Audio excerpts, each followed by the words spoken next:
नमो नमः सर्वेभ्यः। आज हम व्याकरण भाग 2 में संस्कृत व्याकरण को पढ़ेंगे। व्याकरण में भी हम संधि पढ़ेंगे कि संधि किसे कहते हैं। मैं आपसे रिक्वेस्ट करूंगा कि हमारे चैनल को सब्सक्राइब जरूर करें और बेल आइकन बटन जरूर दबाएं, जिससे कि आपको जो भी वीडियो है वो आपको तुरंत मिल सकेगी। तो संधि प्रकरण में हम सर्वप्रथम पढ़ेंगे कि संधि कहते कैसे हैं, और ये महत्वपूर्ण विषय है और मुख्य रूप से कक्षा 8वीं और कक्षा 9वीं कक्षा 10वीं के लिए बहुत उपयोगी है ये संधि प्रकरण। आप इसको निश्चय ही जरूर बहुत अच्छे तरीके से समझें। तो सबसे पहले किसी भी विषय को पढ़ने के लिए उसकी परिभाषा को हमको समझना पड़ता है कि उसकी परिभाषा होती क्या है। तो संधि की परिभाषा को हम पढ़ते हैं, 2 या 2 से अधिक वर्णों का मेल संधि है। 2 या 2 से अधिक वर्ण जहाँ पर आते हैं वहाँ पर संधि कहते हैं, अथवा 2 या बहुत से वर्णों को मिलाने से जो परिवर्तन होता है उसे हम संधि कहते हैं। ये भी सही बात है। 2 या 2 से बहुत अधिक वर्णों के मिलाने से जो परिवर्तन आ जाए, चेंज आ जाए, जैसे रेल प्लस गाड़ी, बैल प्लस गाड़ी, ठीक है ना, तो इनमें परिवर्तन आ जाता है तो संधि हो जाती है। जैसे सूर्योदय, सूर्य प्लस उदय, सूर्योदय, परिवर्तन आया तो इसे हम संधि कहते हैं। विद्या प्लस आलय, विद्यालय, विद्या प्लस अभ्यास, विद्याभ्यास। ओके, अब आता है कि संधि होती कितनी है। तो संधि के 3 भेद होते हैं। कितने भेद? 3 भेद। शास्त्री जी सुनना। पहला होता है स्वर संधि, जिसे अच संधि भी बोलते हैं। दूसरा व्यंजन संधि, जिसे हल संधि भी बोलते हैं। तीसरा विसर्ग संधि होती है। ये 3 संधि होती है। अब हम सर्वप्रथम स्वर संधि अर्थात अच संधि के भेदों को पढ़ते हैं, क्योंकि स्वर संधि के भी भेद होते हैं। स्वर का स्वर से मेल होने पर जब स्वर में परिवर्तन होता है उसे हम स्वर संधि कहते हैं। एक बार और मैं बोलना चाहूँगा, स्वर संधि में स्वर का स्वर से मेल होने पर जब स्वर में परिवर्तन होता है तो वह स्वर संधि कहलाती है। स्वर संधि के भेद हैं। स्वर संधि के भेद आप ध्यान से सुनेंगे। 10th की कक्षा वाले तो बहुत ही ध्यान से सुनेंगे। पहला दीर्घ संधि, दूसरा गुण संधि, तीसरा वृद्धि संधि, चौथा यण संधि, 5वां आयादी संधि और पूर्व रूप संधि। ये 6 संधि हैं। ये स्वर संधि के 6 भेद संस्कृत व्याकरण में होते हैं। सर्वप्रथम दीर्घ संधि सबसे ज़्यादा प्रचलित है। दीर्घ संधि की शब्द जो है बहुत आते हैं, तो दीर्घ संधि हम पढ़ते हैं। आज सिर्फ दीर्घ संधि पढ़ेंगे, उसके बाद जो गुण संधि है, गुण संधि को हम कल पढ़ेंगे। एक संधि रोज मैं आप लोगों को बताऊंगा, जिससे कि बहुत अच्छे से मैं बता सकूं। इसलिए एक संधि। स्वर संधि के 6 भेद हैं। एक भेद आज हम समझेंगे। कक्षा 10th वाले स्टूडेंट बहुत अच्छे से समझेंगे। दीर्घ संधि का एक सूत्र है संस्कृत व्याकरण में, जिसका नाम है अकः सवर्णे दीर्घः। अब अक मतलब आ, ई, उ, री और री, ये अक माने जाते हैं, ठीक है ना। तो जब ह्रस्व या दीर्घ आ, ई, उ और री स्वरों का मेल सवर्णों से अर्थात क्रमशः ह्रस्व या दीर्घ आ, ई, उ, री के साथ होता है तो दोनों वर्णों के स्थान पर दीर्घ हो जाता है। दीर्घ अर्थात आ हो जाता है, छोटे आ का बड़ा आ हो जाता है, ई का बड़ी ई हो जाती है, उ का बड़ा उ हो जाता है, री का बड़ा री हो जाता है। समझें कैसे क्या हो जाता है। उदाहरण के तौर पर आ प्लस बड़ा आ तब भी बड़ा माना जाएगा, आ प्लस बड़ा छोटा तब भी बड़ा आ माना जाएगा, ई प्लस ई बड़ी ई अर्थात बड़ी प्लस बड़ी ई तो बड़ी ई मानी जाएगी, उ प्लस उ बड़ा उ प्लस बड़ा उ तब भी बड़ा उ, चाहे बड़े उ के बाद छोटा उ तो बड़ा दीर्घ हो जाता है, छोटे उ के बाद बड़ा उ आने पर भी दीर्घ हो जाता है। उदाहरण के तौर पर एक शब्द है दैत्यारिः। दैत्यारिः जो शब्द है अर्थात दैत्य प्लस अरिः। अरि कहते हैं शत्रु को, दैत्य होता है राक्षस, शत्रु को मारने वाले अर्थात भगवान। दैत्यारिः, दैत्य प्लस अरि। इस दैत्य में आ है और उसके बाद अरी में जो आ है तो इन दोनों को मिलाने पर दीर्घ हो जाता है, इसलिए दीर्घ। एक शब्द हमेशा प्रचलित होता है जिसका नाम है पुस्तकालय।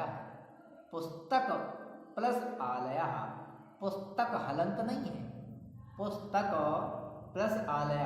पुस्तक का का में आ, आलया का बड़ा, इधर छोटा है पुस्तक में और आलया में बड़ा आ होने पर पुस्तकालय शब्द बनता है। तो बराबर पुस्तकालय, इसमें दीर्घ संधि होती है। एक शब्द है हिमालय, हिम प्लस आलय इति हिमालय। हिम में आ है माँ के अंदर और आलया में बड़ा आ है, इस आ को मिला करके बड़े आ में मिला दो तो हिमालय शब्द बन जाता है, तो यहाँ दीर्घ हो जाता है।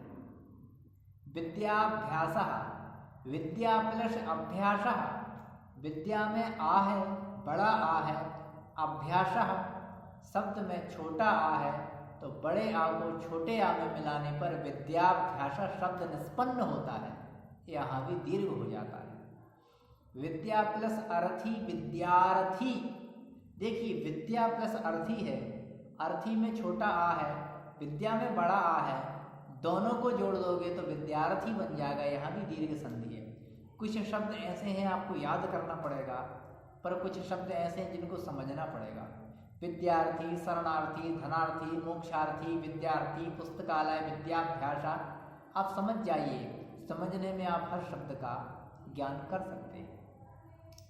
विद्या प्लस आलय विद्यालय में दीर्घ संधि। अब आती है ई, ये हमने आ का प्रयोग किया था, अब ई का प्रयोग करेंगे।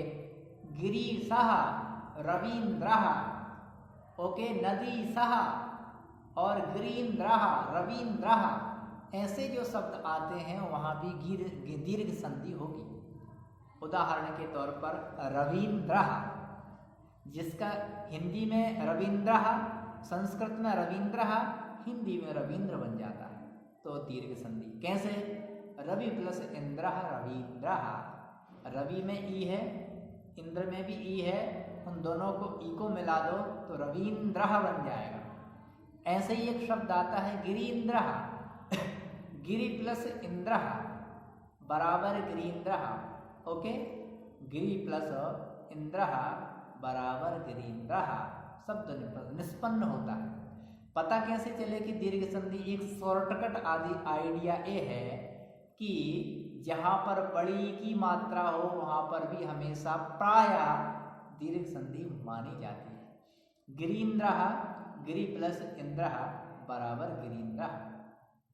नदीशः, नदी प्लस ईशः नदीशः, नदी में भी बड़ी ई है, उसके बाद में ईस में छोटी ई है, तो बराबर नदीशः शब्द निष्पन्न होता है, इसमें भी दीर्घ संधि। ये हमने ई का प्रयोग किया।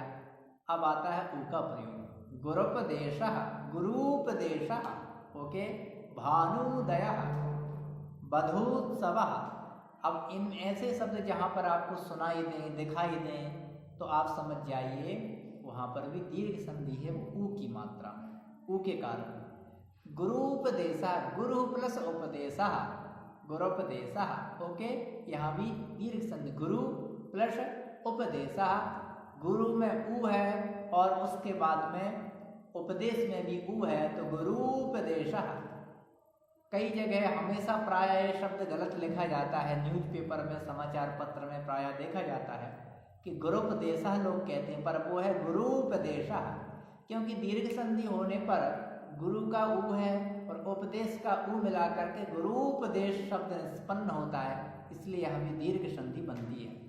अब जैसे एक शब्द है भानुदया, कई लोग इसको छोटा ना लगा, छोटा ऊ लगा देते हैं भानुदया, पर ऐसा नहीं, भानुदया, भानु प्लस उदया, भानु में ऊ है, उदय का ऊ मिला दो, दीर्घ संधि निष्पन्न हो जाती है, तो भानुदया। अब एक शब्द आता है वधूत्सवः, वधु प्लस उत्सवः, वधूत्सवः। यहाँ भी आप वधु का ऊ और उत्सव का ऊ मिला करके यहाँ पर बड़ा ऊ बन जाता है, तो बराबर वधूत्सवः शब्द निष्पन्न होता है। ये कक्षा 10th के छात्र विशेष तौर पर इस संधि को देखेंगे, बधोत्सव, भानुदय, ये शब्द बहुत बार आए हैं। 2018 में भी, 17 में पेपर में मैंने देखा, ये शब्दों को आप याद रखना पड़ेगा। भूसरः, भू प्लस ऊषरः, भूषरः, ये शब्द भी आता है। और ये शब्द तो आप रिकॉर्ड कर ही लेना माइंड में। कौन सा? पितृणम, होत्रिकारा, ये शब्द प्रायः आते हैं। इनमें भी री के कारण दीर्घ संधि बनती है। पितृ प्लस ऋणम यानी पिता का ऋण, पितृ प्लस ऋणम पितृणम, यहाँ पर भी दीर्घ संधि बनती है। पितृ का री, ऋणम का री बराबर बड़ी री को जन्म देता है, बड़ी री निष्पन्न होती है, तो पितृणम में भी दीर्घ संधि बनती है। अब आता है होत्री प्लस ऋकारा, होत्रिकारा, होत्री का री, ऋकार का री मिला दो तो बड़ा री बन जाता है, तो होत्रिकारः, यहाँ पर भी दीर्घ संधि बनती है। 9th-10th के छात्रों के लिए होत्रिकारः और पितृणम, इनको भी आप याद कर लीजिए, यहाँ पर भी दीर्घ संधि होती है। और ऋकार जो शब्द जहाँ पर आते हैं, री से जो संधि बनती है दीर्घ, उसको याद कर लेना चाहिए। जो ना समझ पाए वो समझ लें तो बहुत अच्छा होता है। तो यह संक्षेप में आपको दीर्घ संधि को मैंने बताया, और आप इस दीर्घ संधि को समझें और अपनी पुस्तक में भी एक बार जरूर आप दीर्घ संधि के बारे में जानें, समझें और उसको बहुत अच्छे तरीके से पढ़ें। कल मैं आपको गुण संधि के बारे में बताऊंगा। कल मैं बोर्ड पे भी लिख करके आपको बताऊंगा। नमो नमः सर्वेभ्यः।